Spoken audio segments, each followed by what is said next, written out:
नमस्कार दोस्तों, तो आज हम आपको सुनाने वाले हैं धरती माता की कहानी। शास्त्रों और पुराणों में धरती माँ के व्रत व पूजा का विशेष महत्व बताया गया है। धरती माता का व्रत और पूजन करते समय धरती माता की कहानी सुनी जाती है। जो भी व्यक्ति सच्चे मन से धरती माता की पूजा करता है और उसकी कहानी सुनता है तो उसे अपने पाप कर्मों से छुटकारा मिल जाता है। धरती माता की कहानी सुनने से व्यक्ति की सभी मनोकामनाएं पूर्ण होती हैं। अब हम आपको सुनाएंगे धरती माता की कहानी। प्राचीन समय की बात है। एक गांव में एक माँ और बेटा बेटी रहा करते थे। माँ गरीब थी, वह मजदूरी करके अपने परिवार का पेट भरती थी। धीरे धीरे दिन गुजरते गए और बच्चे बड़े होने लगे। बेटी शादी योग्य हो गई और इसी समय माँ भी बूढ़ी होने लगी। माँ ने बेटे से कहा कि बेटा, तेरी बहन शादी योग्य हो गई है, इसलिए तेरे जैसा ही कोई वह ढूंढकर उसकी शादी कर देना। ऐसा बोलकर माँ कुछ दिनों बाद मर गई। उसका भाई गांव गांव घूमा लेकिन बहन योग्य कोई पति नहीं मिला।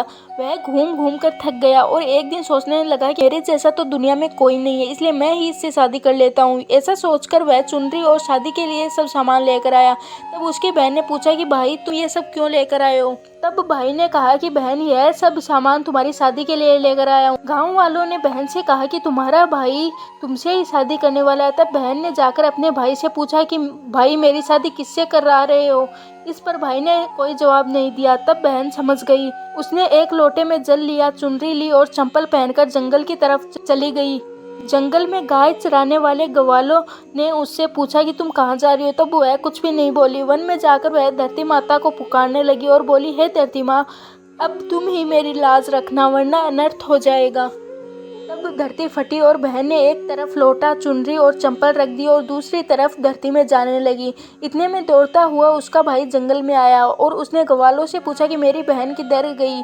ग्वालों ने कहा कि तेरी बहन उस तरफ गई है। वह बहन बहन पुकारता हुआ उस तरफ दौड़ा। तब वह देखता है कि उसकी बहन धरती में समा रही है। यह देखकर वह बहन को पुकारता हुआ उस तरफ दौड़ता है। तक उसकी बहन धरती में समा चुकी थी, केवल थोड़े से बाल रहे थे। वह बहन के बालों को मुट्ठी में पकड़कर रोने लगा। वह कहता है कि बहन, तू सत्य के लिए धरती माँ की गोद में समा गई। मेरी बुद्धि भ्रष्ट हो गई थी। माँ का वचन निभाने के लिए मेरे जैसा कोई वर नहीं मिला, इसलिए मैंने ये विचार किया। ऐसा बोलकर वह जोर जोर से रोने लगा। और इस प्रकार जो बाल बाहर थे वो पौन बन गए। इसलिए औरतें धरती माँ की कहानी सुनती हैं और चुनरी, चंपल, लोटा, बर्तन से हरी मूंग और लड्डू कुंवारी कन्या को देती हैं। तो आज की हमारी वीडियो यहीं तक की थी। अगर आपको ये वीडियो पसंद आई तो हमें कमेंट करके बताइए। मिलते हैं किसी और वीडियो के साथ।